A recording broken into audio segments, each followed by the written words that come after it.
Why did you send me here? Is it really surprising that the most powerful man in the world should be a figure of controversy? We have always created icons in our own image. What we've done is we project ourselves onto him. We know better now, don't we? The devils don't come from hell beneath us, no. No, they come from the sky. The fact is, maybe he's not some sort of devil or Jesus character. Maybe he's just a guy trying to do the right thing.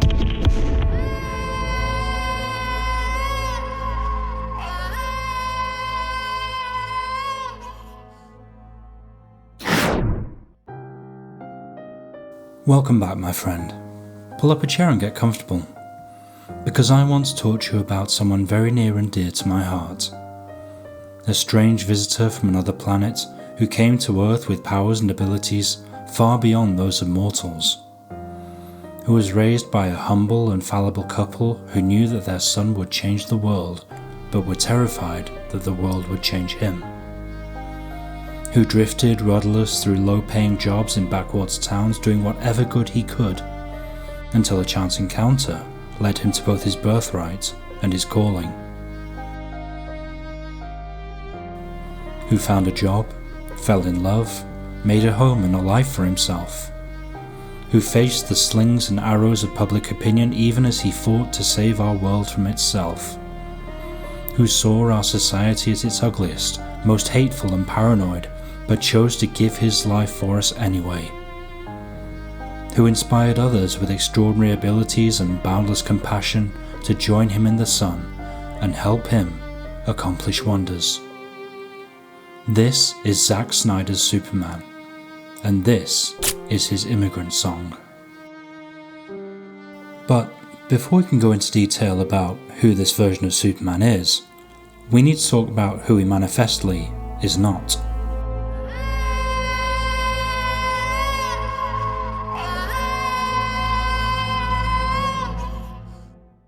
This is not your father's Superman, which is to say it's not Richard Donner and Christopher Reeve's Superman.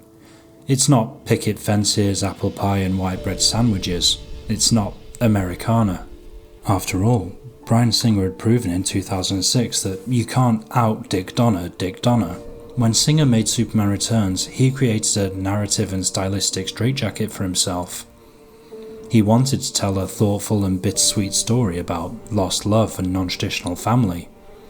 But he also wanted to frame that story within a greatest hits montage of the first two films. You know what? Superman Returns is such an intriguingly odd duck. Let me know in the comments if you'd like me to make a video essay about that film. Anyway, when Superman Returns failed to meet the studio's mammoth expectations, it's easy to see why Warner Brothers was keen to try something new and apply a more postmodern perspective to a traditional Superman story. After all, that approach had already proven effective with Christopher Nolan's Dark Knight trilogy, 3 films that garnered critical and commercial acclaim for their naturalistic and plausible depictions of Batman's world. These served as a welcome palate cleanser in stark contrast to the more fanciful depictions that came before, from the gothic melodrama of Tim Burton's films to the MTV-infused neon cabaret of Joel Schumacher's offerings. But while Batman seems to have enjoyed a sense of cultural plasticity over the years, that's allowed Adam West, Michael Keaton, Val Kilmer, George Clooney and Christian Bale to deliver very different depictions of Batman without stretching the core concept to breaking point, Superman seems, outside of the comics at least, somewhat frozen in amber. Especially after 1978, when Dick Donner made the world believe that a man could fly, and, in so doing, shaped who and what Superman should be in the popular consciousness. A common cause for complaint seems to be that audiences didn't want a conflicted Superman, they wanted a paragon of virtue, always right, always smiling. But this assumption about what Superman is contradicts the entire thesis of Snyder's approach. If Superman 78 was about constructing the hero, Man of Steel was about deconstructing the hero, dismantling the myth to show us the man underneath. A thesis that requires Superman to be transplanted into the sheer reality of 21st century America, with all the politics, economics, sociology and physics that implies. Because it's easy to have moral clarity when you are raised in a Norman Rockwell painting brought to life. To say you fight for truth and justice when the American way isn't enthusiastically arming a genocide. It's easy to do the right thing when your capabilities are whatever the screenwriters need them to be. When a person's memories can be erased with a kiss, and we don't need to think too much about the ethical implications of that. When all the world's leaders will cheer you on when you tell them you're going to enforce global nuclear disarmament. In a universe where even the cold embrace of death can be reversed by flying around the world backwards. Donner made verisimilitude the production's mantra, giving his film a sense of internal truth and believability, even in a fantasy context.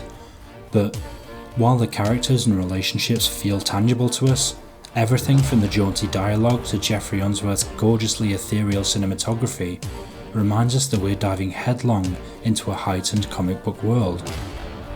Now, please don't get me wrong, I have nothing but love for this version of Superman. 1978 Superman is a great film by any metric, and for all their silliness, I'll always have a certain affection for Superman 2, 3 and 4. Christopher Reeve was an extraordinary human being, not just in terms of his exceptional creative talent, but in terms of his activism, his keen mind and his colossal heart. His cinematic legacy is matched only by the life-changing work carried out by the Christopher and Dana Reeve Foundation. If nobody will ever supplant Christopher Reeve as Superman in your mind, I have absolutely no desire to argue with you. I do, however, take umbrage with the assumption that this way of telling a Superman story is the only viable way of telling a Superman story, or that Snyder's deconstructionist approach fundamentally misunderstands or disrespects the character. If you're watching this, you almost certainly have an opinion about Superman, about this version of Superman, and while I'm not trying to convert anyone, I hope that you'll engage with my arguments in good faith and appreciate why the fans of this Superman fight for him so vociferously. Take my hand, my friend, and join me as we break through the bonds of this cinematic interpretation and travel through time and space to another, very different iteration of the DC universe.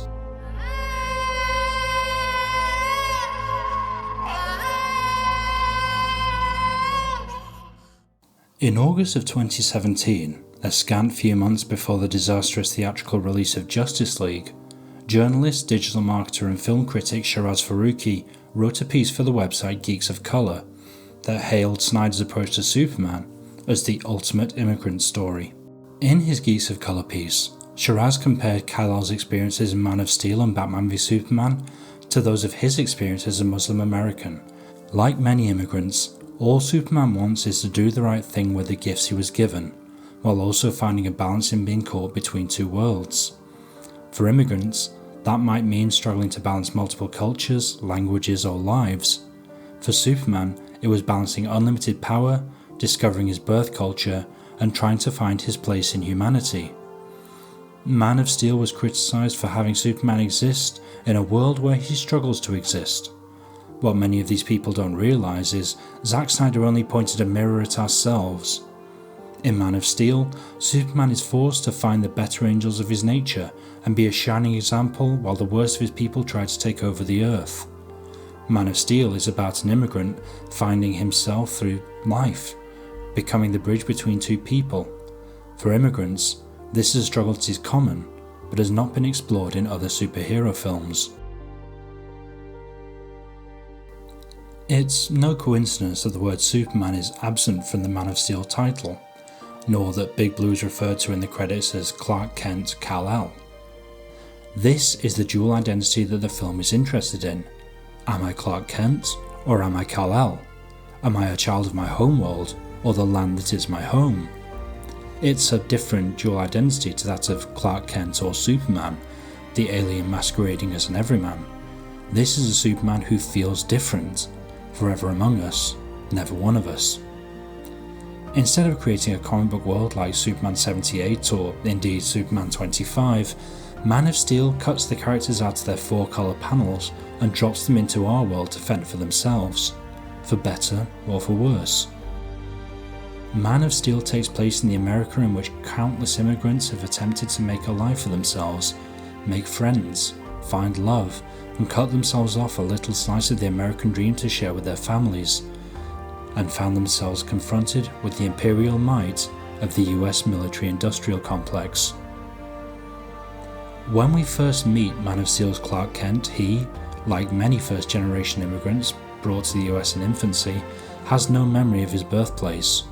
Only a single totem, the command key, a relic of a lost civilization that will unlock the secrets of his birthright. This isn't a facet unique to this Superman origin.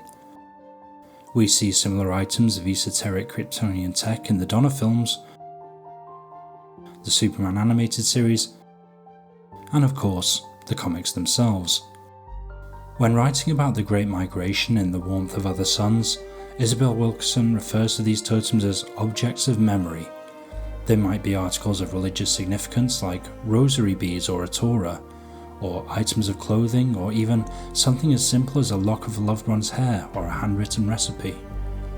In Clark's case, the command key is a very literal object of memory, since it not only acts as a symbolic link to his lost world, but contains the memories, mind and personality of his birth father Jor-El. We see Clark working in a series of low-paid jobs, drifting across the country trying to figure himself and his life out, while also helping people in whatever way he can.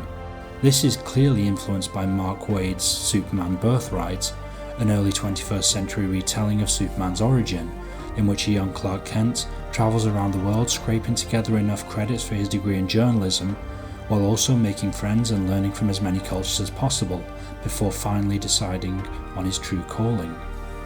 Incidentally, interpreting the S symbol as a Kryptonian glyph that means hope is also a Mark Waid addition to the canon.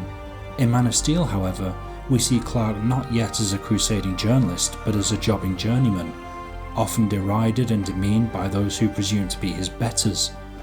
In an early scene where Clark is working at a loggers bar in Canada, he witnesses one of the bar's patrons sexually harassing a colleague. This man, Ludlow, tries to goad Clark into a fight, which, we see to comic effect, is not in his best interests. As in Birthright, every time Man of Steel's Clark is forced to use his powers, he outs himself as something other and needs to move on.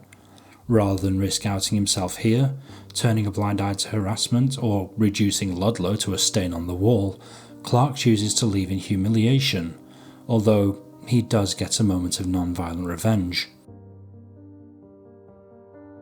Looking at this scene through the lens of the immigrant experience, it makes me wonder how many immigrants have had to swallow their pride and not fight back against those who mistreat them, because to do so would invite scrutiny, indignation and outrage, not just on themselves, but on their communities. As Wei Ming Kam writes in her contribution to The Good Immigrant, being a model minority is code for being on perpetual probation. The unease with which people react to his otherness when using his powers in both Man of Steel and Birthright makes for an interesting parallel. Actually, while we're on the subject of Ludlow and his truck, I'm astonished that people continue to get upset by this scene on social media. Okay, for one thing, Clark almost certainly saved Ludlow's life since he was about to get behind the wheel of a heavy goods vehicle in icy conditions after day drinking all afternoon. As for the truck itself, you do know that logistics companies insure their rigs, right? I mean, absolute worst case scenario, Ludlow loses his job and the company's premiums go up next year. Won't somebody please think of the private property? Having heard soldiers at the bar talking about a mysterious object found on Ellesmere Island, Clark feels compelled to look for himself, and, just like in Superman the movie, comes into contact with his heritage and his birthright, communicating with a holographic version of his birth father Jor-El, and learning about his birth planet Krypton. In the 1978 Superman, production designer John Barry created an aesthetic for Krypton that transcended any era's vision of what high-tech society might look like. Instead, he created a design concept defined by monolithic architecture and crystal-based technology to create an ethereal, almost celestial look. Man of Steel's Krypton, on the other hand, shows us an empire in decline, where a handful of plutocrats dressed in opulent robes and headdresses numbly go through the motions of governance while their exploited world rots from within. While Superman 78's Krypton was clinical and austere in its crystalline beauty, this iteration combines biomechanoid technology with costume and hair design that recalls ancient Rome. Its technology appears biomechanoid in nature with clear influence from H.R. Geiger. Like alien xenomorph and bone ship design, this Krypton is full of carnal symbolism with phallic spires and vulvic portals. I've seen it suggested that perhaps ancient Kryptonians worshipped some sort of fertility deities, but if that's true, Kryptonians stopped celebrating their carnal desires long ago in favour of a weird sort of Gnosticism that's seen them uncouple themselves not only from the reproductive act, but much of the journey of discovery, trial and error that defines life as we know it. These Kryptonians are genetically engineered with the requisite traits for their professions, whether they be soldiers, scientists or politicians. They outsourced their self-determination generations ago to systems that are no longer fit for purpose, yet they still commit to those same systems. It's not hard to see parallels with today's centre-right world governments, blindly placing their faith in financial institutions and corporations to regulate themselves, or promising to mainline environmentally destructive technologies like AI and indulging anti-immigrant rhetoric while also making the global south increasingly uninhabitable. Just as Kryptonians' genetic programming precludes them from behaving any differently, so too do liberal centrist reliance on corporate lobbying and private donors make them incapable of curbing the destructive excesses of capitalism. Jor-El, a scientist, clearly rebels against this. Perhaps it's his scientific curiosity or maybe an aberration in his pre-programmed set of values, but given that we see him as a scientist who's also no slouch in the hand-to-hand combat department, we may assume he's done some sort of tinkering with his genetic coding. We see also that he's committed the ultimate act of heresy. While most Kryptonians are born in pods, a nod to the John Byrne era post-crisis comics where Krypton was similarly disdainful of matters of the flesh, Jor-El and Lara perform a biological act of rebellion by producing a child the old-fashioned way. Ew, disgusting. You mean fluid transfer? I mean, Boney, the wild mambo, the hunka chunka. Thereby creating a Kryptonian who is free to choose his own path. This makes for an interesting contrast with Zod, a military general bred with the abilities and mindset that make him a perfect tool for authoritarian rule and aggressive colonial expansion. Not only is he a natural-born fighter, his rhetoric is defined by Kryptonian supremacy and eugenics. His appeal to Jor-El is that together they'll sever the degenerate bloodlines that led Krypton to ruin, a clear allusion to Nazi eugenicists like Josef Mengele. Early in the film, we learn that Krypton's empire had expanded to other off-world colonies, terraforming their environments to make them sustainable for Kryptonian life. But without sufficient support from the motherworld, they withered and died, just like the British colony of Roanoke or the Spanish colony of San Miguel de Galape. Its exploitation of its natural resources, presumably rare minerals, caused its core to become unstable, and Krypton implodes, becoming a failed star. Incidentally, if we're comparing Krypton to ancient Rome, it's bitterly ironic that while Nero played the fiddle as Rome burned, Lara numbly tidies away her husband's armour to Hans Zimmer's mournful strings before she's engulfed by fire. It's a truly haunting image.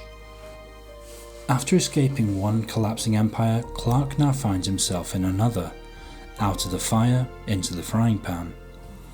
Jor-El's holographic ghost speedruns Kryptonian history with Clark and gives him the gift of a Kryptonian diplomatic uniform, with the hope that he will act as a symbol of hope for his people.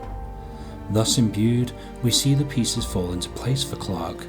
Given an understanding of his cultural heritage and the beginnings of a path for the future, Clark fully embraces his power and soars. After a joyful exploration of his powers, I love that the first thing he does is return home to his mother to tell her all about his discovery. It's a bittersweet moment for Martha, as I imagine it is for all adopted parents whose children express a desire to find their birth parents. I know a lot of people refer to this depiction of Clark as dour and joyless, but I think these early scenes in Man of Steel are really beautiful, showing a Clark who now has a sense of where he comes from and where he's going.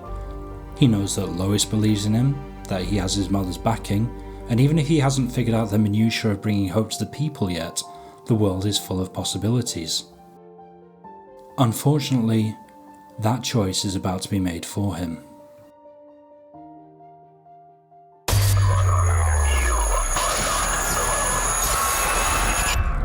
My name is General Zod. For some time, your world has sheltered one of my citizens. I request that you return this individual to my custody. To Kal-El, I say this. Surrender within 24 hours, or watch this world suffer the consequences. If there's a neater metaphor for the way in which ethno-supremacists use the media to stir up fear and distrust of immigrants, I haven't found it. Zod wants Kal-El because he's the key to rebuilding Kryptonian life on Earth.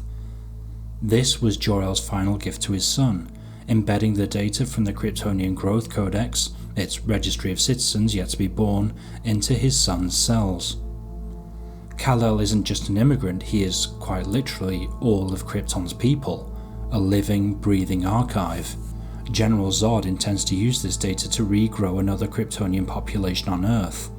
The fundamental conflict between Superman and General Zod is one of multiculturalism versus settler colonialism. Clark wants nothing more than to blend in, live a life and do good among his peers. Zod wants to propagate his people and his culture at the expense of absolutely everything else, and he has no compunctions about annihilating the indigenous population to achieve his expansionist aims. I don't think I need to draw a parallel between this and the current genocidal displacement of an indigenous people by a rabidly ethno-supremacist settler colonial state armed and funded by another dangerously right-wing ethno-supremacist, do I? Do I? In a state of executive panic, American authorities go full Patriot Act on Lois Lane in an effort to bring Kal-El out of hiding, hastening Superman's confrontation not with Zod, but with the US war machine. This is it, Clark's moment to stand proud before the world, just like his late father Jonathan knew he would when the time came. By the time Zod announces his presence to the world, Clark has donned the red cape and he's ready to defend his adopted world. Speaking of Jonathan, I don't want to relitigate every fan complaint that's bedeviled the internet for the last 12 years. Still, I do want to quickly address the maybe of it all. He's terrified of the way in which the world at large will react to his son's difference. He wants Clark to come out to the world in his own time and on his own terms, even if he has to sacrifice his life to give him that chance. He's scared of what a government that's used to hegemony and does not share power might do to him. He's scared of the battles that might be fought over him, the lengths that frightened minds might go to in order to understand his power and possibly even take it for themselves. If Jonathan Kent was born in the same year as Kevin Costner, 1955, he was probably drafted in the Vietnam War. In light of that, when asked if Clark was supposed to let a busload of children die and protect his secret, I can understand that his response might be, maybe. That said, I can absolutely understand why some might take umbrage with it, although, and this is just anecdotal, I've heard people say that their reaction to this line changed when they became parents. Returning to Clark's confrontation with General Swanwick, who may or may not be the Martian Manhunter at this point, immigrants in the US military-industrial complex have a checkered history. From the repatriation of Mexican Americans during the Great Depression, to Operation Wetback in the 50s, to Donald Trump's private militia, ICE, the US is no stranger to mobilizing its military and paramilitary forces against its tired, hungry, poor and huddled masses. In Man of Steel, we see Clark subvert this by confronting the military juggernaut head-on and engaging with the individuals within it to try and appeal to their common humanity. He submits himself to the American war machine to demonstrate that he's not a threat, while also making it clear that they have no power over him. When the introduction between General Zod and Kal-El has been facilitated, Zod lays bare his plans to rebuild Krypton on the bones of Earth's dead, leading him to choose between his birth world and his home world. Naturally, having no appetite for genocide, it's a no-brainer for Clark. Krypton had its chance, and its regressive attitudes and politics led to its decline and fall.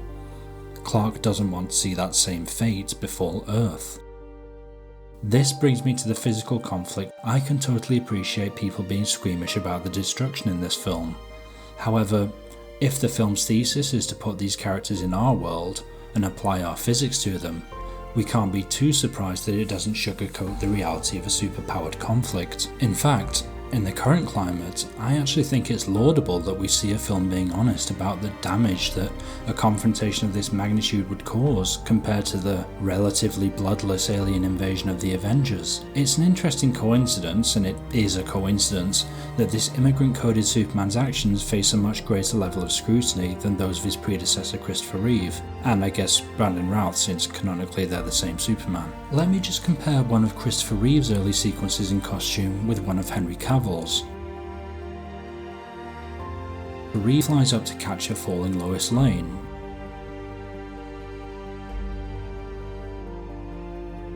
We get this wonderfully sweet little line, "You've got me, who's got you?" The helicopter falls and Superman catches it by this strut and somehow arrests its momentum. The crowd below reacts not with fear or suspicion, but with awe and adulation. If we're playing by the laws of physics, that strut shears off in his hand and the helicopter plummets towards the crowd below. Even Superman Returns, a film set in the same universe, understood that VFX-savvy audiences would be far less forgiving of a film playing fast and loose with Newtonian mechanics. Now, there's nothing wrong with the Superman 78 scene. It's beautiful, it's iconic, it's a landmark moment in cinema both technically and artistically, but again, by 2013 we're in the real world with real physics. Furthermore, this is not a Superman who spent 12 years getting superhero lessons from his holo dad. He has, for obvious reasons, almost certainly never even thrown a punch. Now, let's take a look at Zod kicking this LexCorp branded tanker at Clark. He sails over it and it collides with a multi-story car park. It explodes and the car park collapses. A lot of people's presumably insured vehicles explode. Now, at first glance I can see why this shot would be galling for some viewers, but realistically, even with Clark's strength, there are very few options available to him here. If he shoots too quickly towards either of the tankers to catch them, they're blowing up. If he tries to push against this drawbar in the middle, it most likely breaks and the truck still crashes into the car park. If he catches one of the tankers, he might just be able to slow it down, but the other one's almost certainly going to crash into the car park and explode. This universe doesn't afford Clark a multi-purpose giant cellophane S or masonry vision. Again, Wei Min-Kam's notion of being a model minority on perpetual probation comes to mind. With great power comes great responsibility, sure, but great power is not omnipotence, and we can't employ any narrative sleight of hand devices like the Speed Force to bypass the laws of physics. In this fight, we see that even the best of intentions can have unintended consequences, consequences that cost lives, something that's explored in even greater depth in the film's sequel. And if you'd rather keep these considerations out of your superhero media, I totally respect that. But in an age where we see devastation on this scale on our televisions, monitors and smartphone screens every day, I think it's a perfectly valid way to tell a superhero story, especially if you're going to make regulation and litigation of superhero activity a plot point, which is something that both Marvel and DC would end up doing on the big screen in 2016. The battle between Clark and Zod culminates in perhaps the most controversial moment of the film, the moment which made Mark Waid, the man who wrote one of the comics that most influenced it, stand up and exclaim to the auditorium that the film had lost him, having to be pulled back into his seat by his partner. Zod, who has already made it clear that he won't stop killing people until Clark stops him, forces the nascent Man of Steel into an impossible situation. Clark snaps Zod's neck. In so doing, he severs not just the belligerent general's spinal column, but his ties to his Kryptonian heritage, and he mourns that loss. But what was he supposed to do? Let them die? I love Mark Waid's work, I respect his opinion, I just don't happen to share it. In his polemic, Mark Waid says, as the credits rolled, "I told myself I was upset because Superman doesn't kill. Full stop. Superman doesn't kill. Mark Waid has been in the comics industry long enough at this point to know that's objectively not true. Still, that's not really the point. Obviously, we don't want Superman to be Homelander, the amoral Ubermensch who treats the lives of the masses with disdain, but let's just interrogate that for a moment. Why don't we want Superman to kill? In the comics, there's a practical reason why superheroes don't kill their enemies, because it would rob them of future storytelling opportunities. Morally speaking, we don't want Superman to kill his foes because it robs them of any chance to mend their ways, to make reparations for their crimes, to be a better person.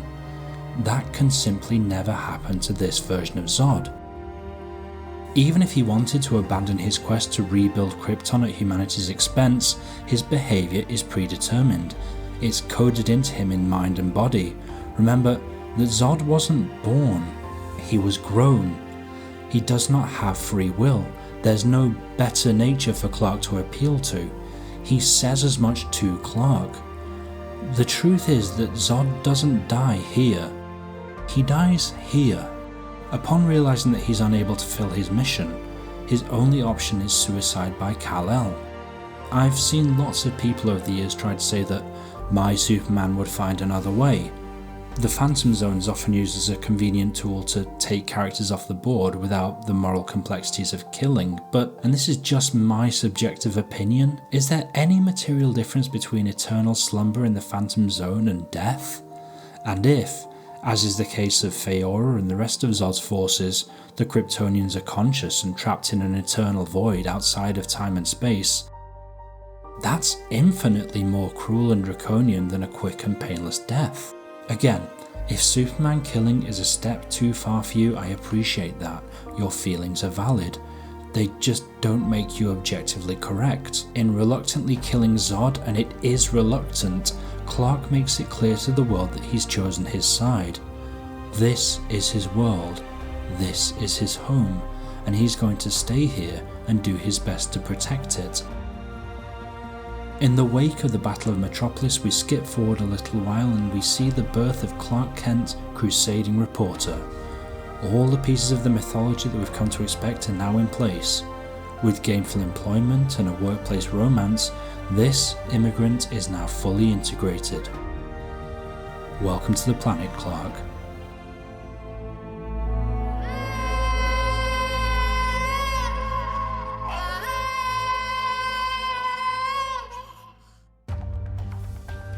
Money changes people. It's an adage as old as wealth, but it's only fairly recently that it's been backed up by science. A 2011 study by a Berkeley grad student named Paul Piff revealed that increased wealth, I'm talking Smaug level wealth, like renting out an Italian town for your wedding day while leaving your employees to piss in bottles wealth, makes people less compassionate, less generous, and more narcissistic. The more they get, the more they want to hoard. We see evidence of this all around us, and with more money than they could spend in 1,000 lifetimes, the super rich treating national economies like their very own luxury casinos. If J.R.R. Tolkien's mountain-dwelling dragon were to be transported to our modern day, he wouldn't just have a stockpile of gold, he'd probably also have a diverse property portfolio and a bulging crypto wallet. It's no surprise then that a series of studies in 2020 found that affluent people who fear losing wealth in the short or long term experience collective angst about their group's future vitality and wealth status. Our research found this fuels negative attitudes towards immigrants and minorities. The assumption that economic crises combined with individual relative deprivation provide fertile soil for populism, dominating many of the discussions on the origins of right-wing populism and anti-immigrant sentiments more generally. A good example of this might be Elon Musk, seen here performing an unambiguous Nazi salute. While Musk created friction with some members of President Trump's populist administration over H-1B visas, employing immigrants is not the same as being pro-immigration, especially if you're not giving them pay parity with their co-workers. We've seen Musk openly flirt with the language of the far right. He's also voiced support for anti-immigrant parties like Reform UK in Britain and AFD in Germany. We've even seen Musk become disdainful of Nigel Farage because the latter distanced himself from the neo-Nazi agitator Stephen Yaxley Lennon, aka Tommy Robinson. What does this have to do with Superman?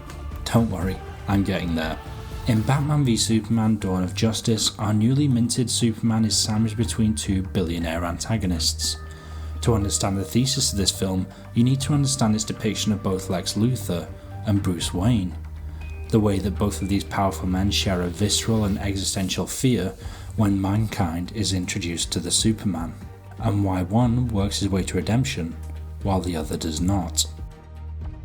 In the black corner we have Bruce Wayne, the Batman, who comes from old money, railroads, real estate and oil, and is a fairly classical liberal capitalist with wealth built in extracting and or hoarding assets. In the red corner we have Lex Luthor, the relatively new money industrialist come tech bro. Let's take a look at Lex first. A lot of people, including some of my best friends, never warmed to this incarnation of Lex, and I see why, but the more I watch this film, the more I appreciate what Eisenberg and Snyder were trying to do. This isn't the charming, charismatic Lex Luthor that we were expecting. This is a socially awkward motor mouth whose thoughts chase themselves around in circles while he's mid-sentence. He's never had to learn social skills because he's been surrounded by people who are paid handsomely to agree with him from the moment he could talk.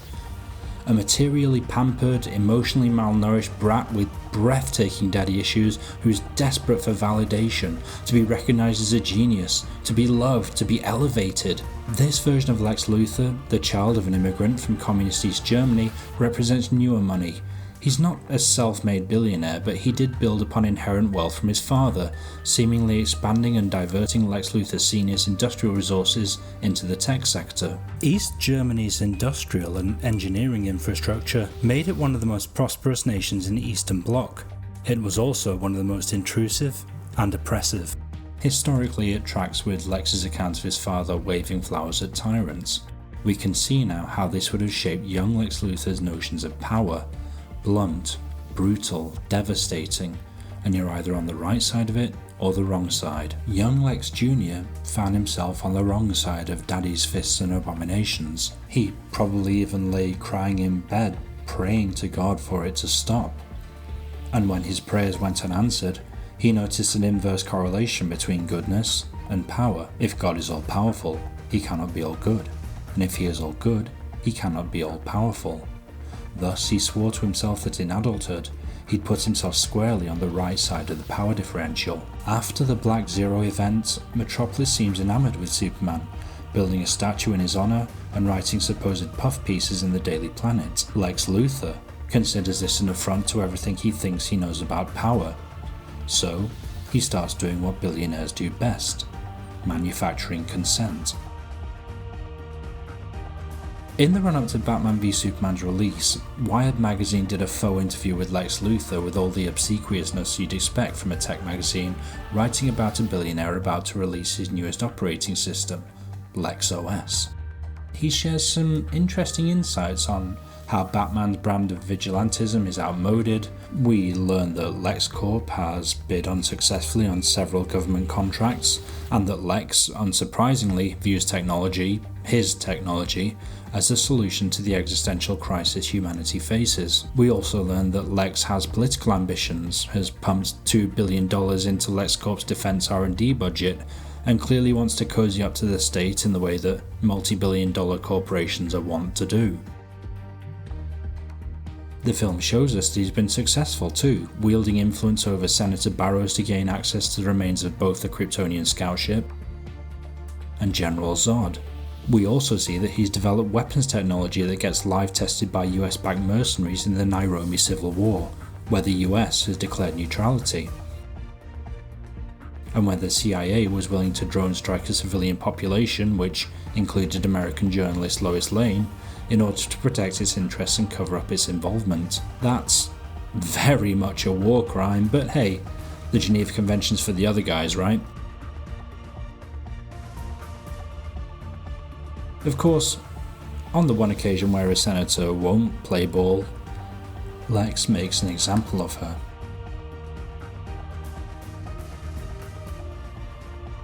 Staying with the Capitol Hill scene, by the way, I think this scene is among the most frustrating and brilliant of the film.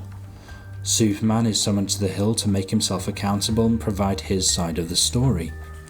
As he slowly approaches the committee, we expect him to say something wonderful, something that will restore him to his rightful place in the hearts and minds of the people. And in an instant, Lex takes that opportunity away from him. I don't understand how anyone can look at Cavill's face in this moment and not appreciate the depth of his performance. Sadness, exhaustion, disillusionment.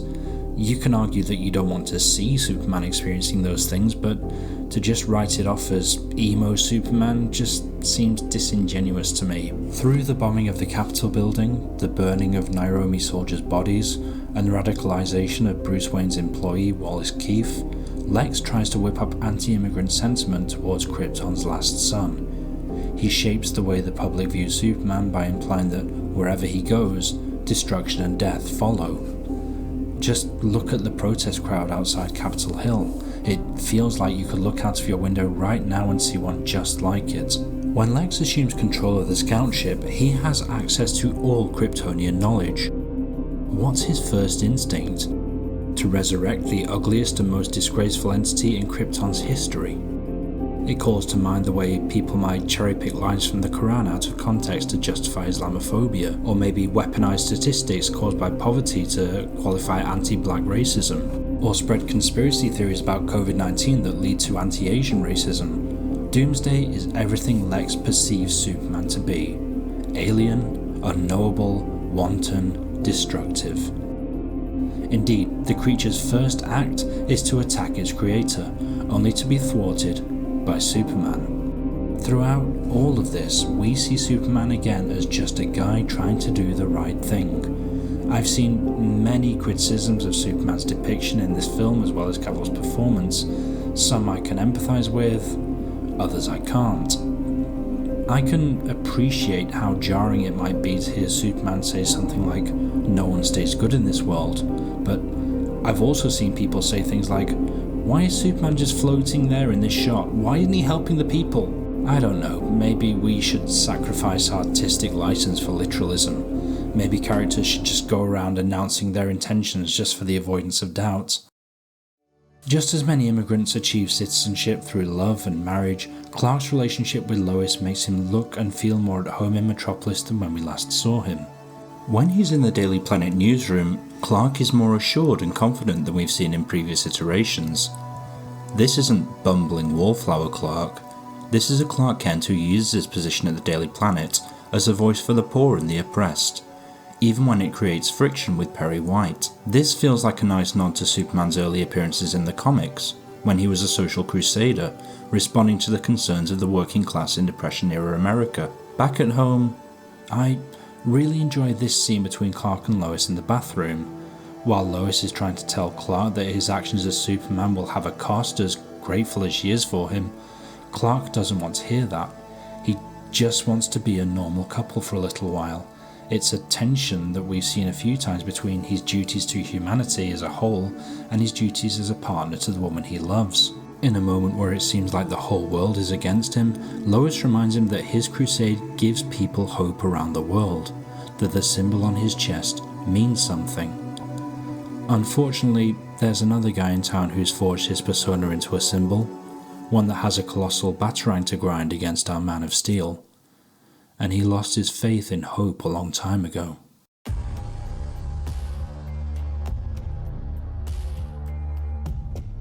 Stop me if you've heard this one.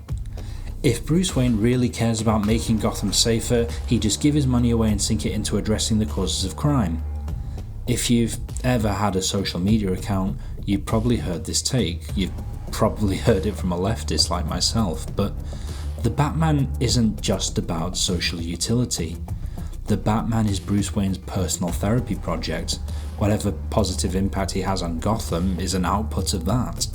Because Bruce Wayne is not a psychologically healthy person. He's created a monster to exercise his personal demons. One thing I found interesting about this version of Batman's origin is that when Joe Chill holds the Waynes at gunpoint, we see Thomas Wayne fight back against the criminal. This shot right here demonstrates Bruce learning from a young age that the solution to the problem of crime is the clenched fist. and if his father had only been a little stronger, a little faster, he might have prevailed. As such, he dedicates himself to becoming better, stronger, faster, smarter. He takes the image of the thing that scares him most and uses its image to strike fear into the hearts of criminals. An act that will bring him peace and redemption. A beautiful lie. In his 1992 essay, The End of History and the Last Man, Francis Fukuyama posited that the fall of the Berlin Wall precipitated not just the passing of a particular period of post-war history, but the end of history as such, that is, the end point of mankind's ideological evolution and the universalization of Western liberal democracy as the final form of human government. Oh, how wrong he was. For much of Batman's publication history, we've been able to sustain the liberal fiction that billionaires are innovators and wealth creators, that their philanthropic works are done out of a real desire for change rather than being a tax write-off. In that context, it's easy to get on board with the Batman of it all, but it's not 1939, it's not even 1999. If we assume that the Batman has been active since 1996 in this universe, America has changed a whole hell of a lot since Bruce first donned the cowl. If the Snyderverse is near identical to our universe, with real politics and real physics, it also needs to have real economics, and we see a Gotham City that's cancerous with poverty. By 2016, less than a decade after the financial crash, Gotham has problems that you can't kick or punch or hurl a batarang at. The gap between the haves and the have-nothings grows daily. The cost of food and shelter skyrockets, while social media influencers tell us that we're only a purchase away from a better life. Create enough hunger and everyone becomes a criminal. This is not an environment where a Batman can be effective. After 20 years of going out and risking his life night after night, he's seen the state of his city continue to decline because of socio-economic conditions that can't be kicked in the nuts and thrown into Arkham Asylum. This makes him feel impotent, powerless, thrashing against the tide, and that's how it starts. The fever, the rage, the feeling of powerlessness that turns good men cruel. What started out as a selfless endeavour has become a selfish attempt for Bruce to use Batman as a vehicle to numb his pain. The Black Zero event comes at the worst possible time. The gods hurl thunderbolts, innocents die, and all of a sudden, for all his strength, intelligence, money and fighting prowess, Bruce Wayne feels tiny and inconsequential, for the second time looking up while his world falls apart.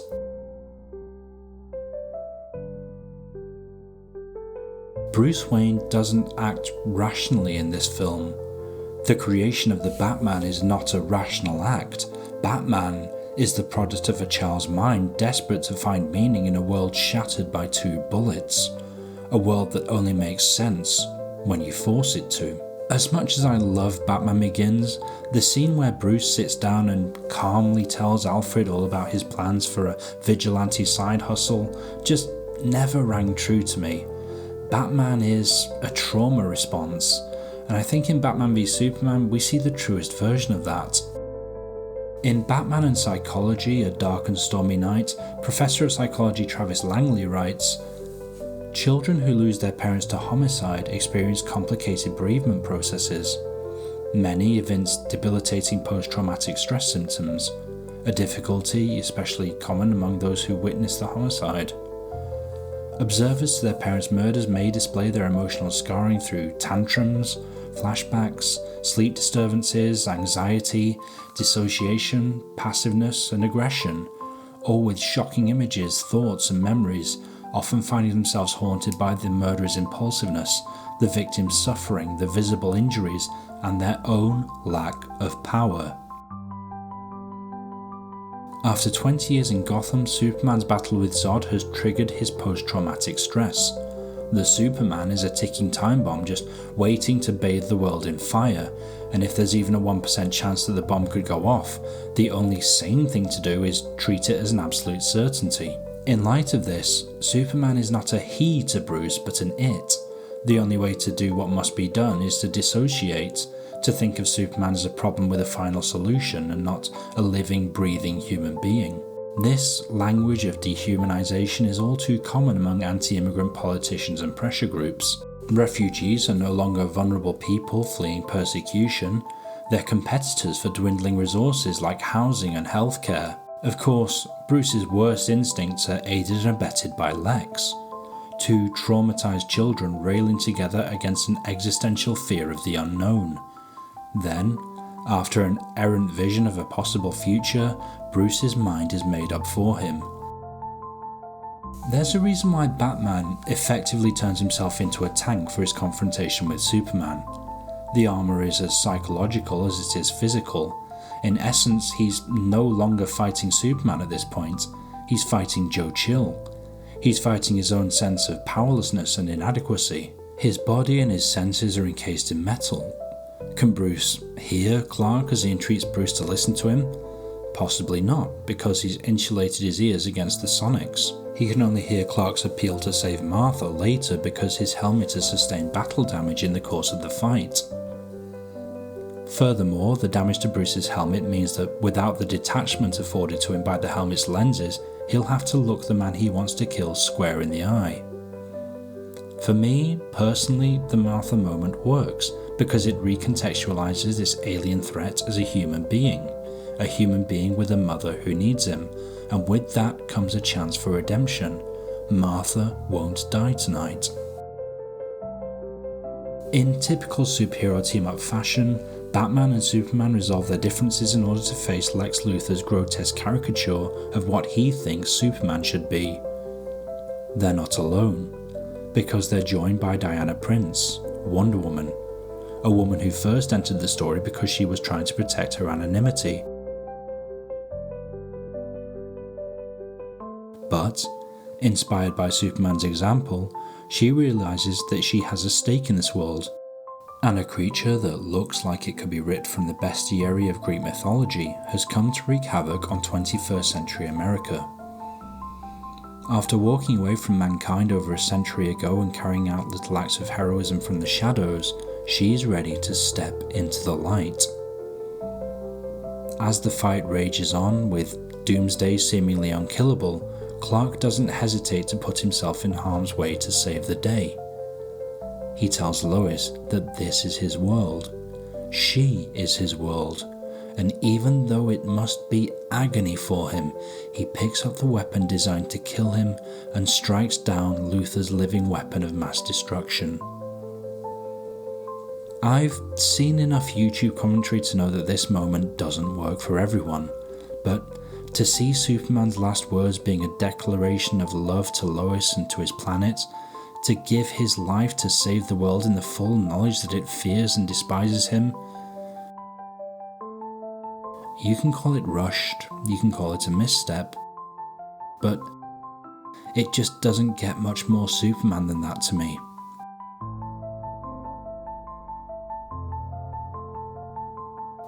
Ultimately, I think perhaps the reason Batman v Superman didn't land for everyone is because it wasn't about power fantasies. It was a warning about the realities of power. One that we still haven't listened to.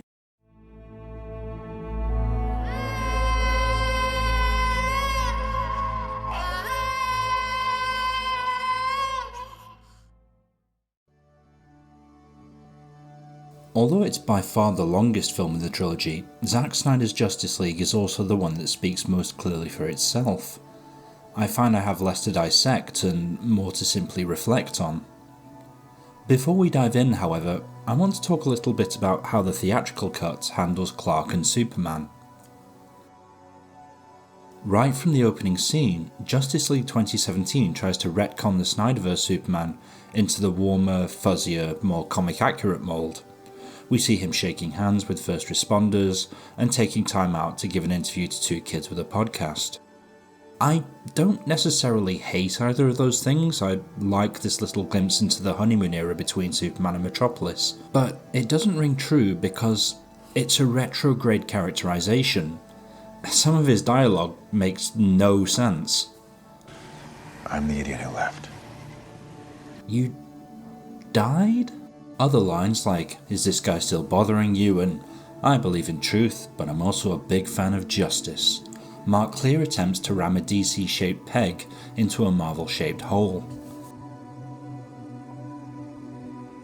Now then, let's shift gears and aspect ratios to talk about Zack Snyder's Justice League. While Superman is absent for most of this film's runtime, his presence is felt throughout. Inspired by Superman's example and certain that a world-ending threat is coming, Bruce Wayne begins assembling a team of extraordinary outsiders. What's interesting about the Justice League is that they each represent an aspect of Superman's character, or share some sort of commonality with him. Therefore, in his absence, the plan is that the League together can be Superman's equal. His faith in humanity restored, Bruce is imbued with a new sense of purpose, and has begun acting more like the Batman we expect to see. We caught glimpses of this in Suicide Squad, in Batfleck's short but memorable cameo scenes. Violence is dealt out sparingly, and the Dark Knight cuts an altogether more heroic figure. His demons perhaps not exorcised, but at the very least fettered. His purpose now is to bring the League together and share his sense of purpose with them. Bruce's arc is to become more like Clark, not in powers, but in faith. Diana is also an immigrant from a world that's now lost to her forever, but unlike Clark, her mother and sisters are still alive. That carries with it a different pain. It's one thing to mourn your dearly departed, it's another to know that they'll live on for millennia apart from you, separated by an impenetrable veil of illusion. She's no longer acting in the shadows, foiling more robberies and destroying security cameras. She's followed Clark's example, and now stands proudly before man's world. Arthur Curry, the Aquaman, like Clark and Diana, is caught between two worlds. Unlike Clark and Diana, he can go back. But after growing up seeing the pain caused by his mother's absence, he has no interest in visiting the Atlantis that took her away from him. He's stuck on the third rung of the hero's journey, avoiding the call to action by trying to do the right thing for those on the surface who have no one else to turn to. Every now and then, his thoughts may turn to the brother he never knew, and with whom fate will one day force him into conflict. But mostly he's living in survival mode, haunting the abandoned outskirts of Atlantis in a boozy haze of numbness. Barry Allen has also spent the last few years using his powers to help where he can. But his plan is taking shape. He considers Superman his hero, and has built a suit that allows him to test the limits of his powers while also protecting his identity. We'll later learn that Barry didn't just see Superman's heroism during the Black Zero event on TV. He was actually there. Like Clark, he was grappling with powers that he hadn't fully begun to explore, finding himself frustrated by his limitations and haunted by the lives that he didn't save.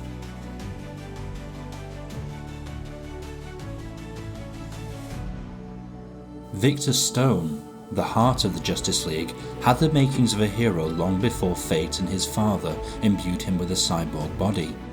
Captain of the football team is an archetype usually reserved for bullies. They're usually an obstacle to be overcome by the hero rather than the hero themselves.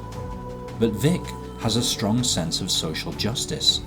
He uses his talents to change a friend's grade on the college's system because he knows that she's going through a tough time and her exam results don't reflect her knowledge. When he's imbued with godlike powers, he's not punching kaiju or stemming lava flows, he's helping a down-on-her-luck waitress turn her fortunes around.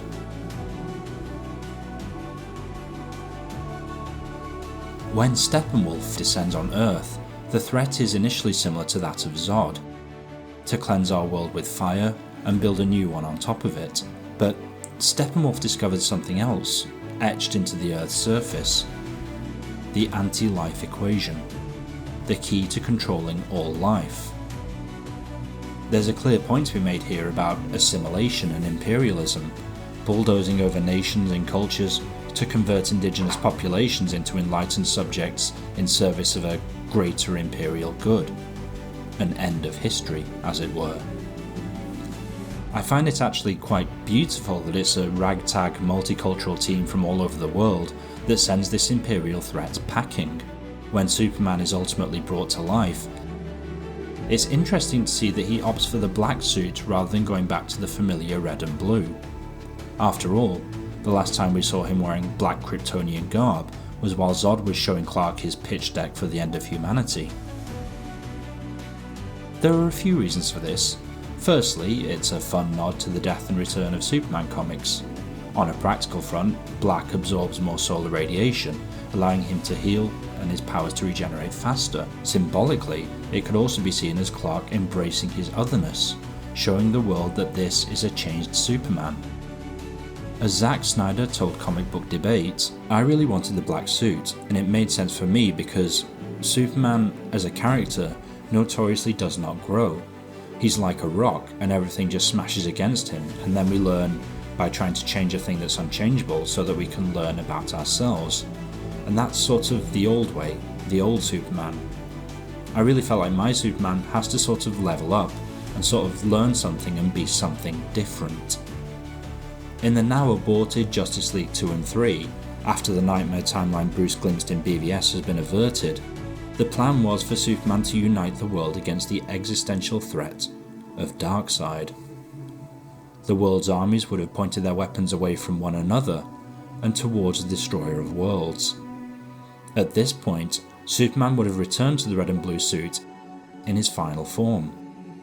Humans, Atlanteans and Amazons would have united under his banner, and the whole world would have become a Justice League. You might wonder why I preface this video essay with a Joseph Campbell quote. After all, if we're talking about heroes, isn't Campbell something of a cliche? Aren't his writings, though certainly curious about the world's cultures and stories, tainted by both male and Western chauvinism? I respect that assessment, but I think there's beauty in that passage, and clearly Zack Snyder did too, since he printed the last two lines in Kryptonian script on Superman's costume from BVS onwards. This passage, echoing through time and across cultures, speaks not just to mythic heroes, but to the very real ones among us. The immigrants, the exiled and the displaced, who cross borders in search of safety, meaning and belonging. Where we had thought to find an abomination, we find not a god, but a friend. Where we had thought to slay one another, we slay ourselves. Our ignorance, our prejudices, our fear of the other. Superman's journey is not just a hero's journey, it's a migration story, and in both, the journey outward is ultimately a journey inward. The hero, like the immigrant, transforms not just their new world, but themselves. And where they thought to be alone, they find themselves a citizen of a world united by bonds of compassion, kindness and trust. The whole world a Justice League.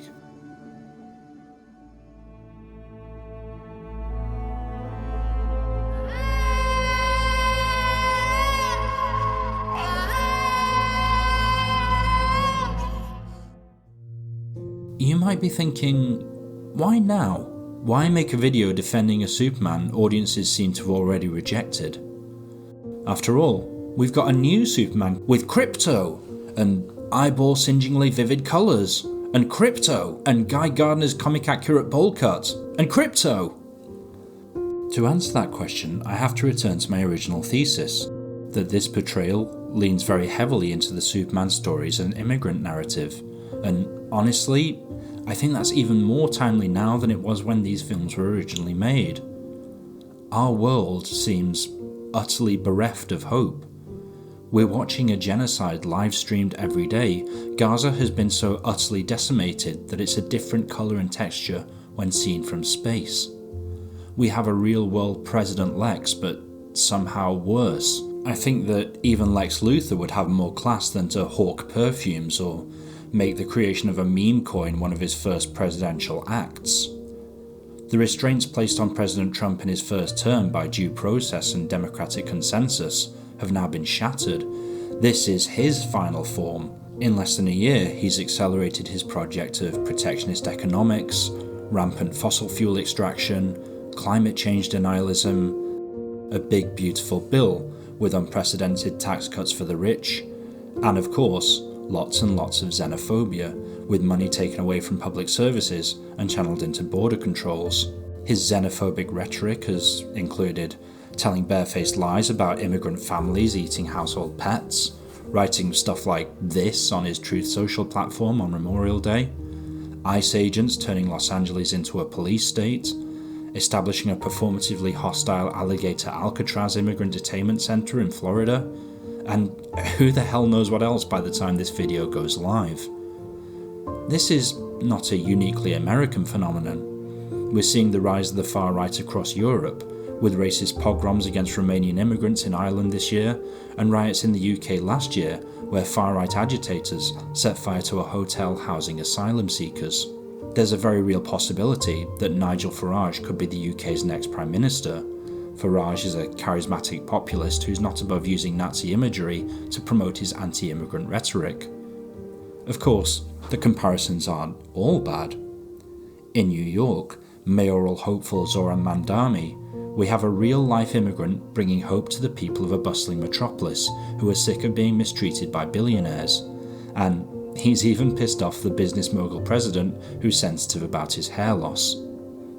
Ultimately, I guess it just saddens me that people consider these films far-right coded, and that the people who advocate passionately on their behalf are dismissed as the alt-right Snyder bros. In the course of this essay, if I've done nothing to improve your opinion of these films, I hope I've at least provided a leftist reading of them that bears scrutiny. In a 2016 interview, after the beleaguered release of Batman v Superman, Zack Snyder's wife and producer Deborah Snyder told Vanity Fair that the main takeaway was that people don't like to see their heroes deconstructed. I worry that, as a society, we're increasingly reluctant to scrutinise our icons and ask ourselves what they say about the people who create them. I worry that our intellectual curiosity may become dulled. That we don't want to be challenged, we don't want to confront our prejudices, we just want our biases confirmed. We want to be comforted by our media.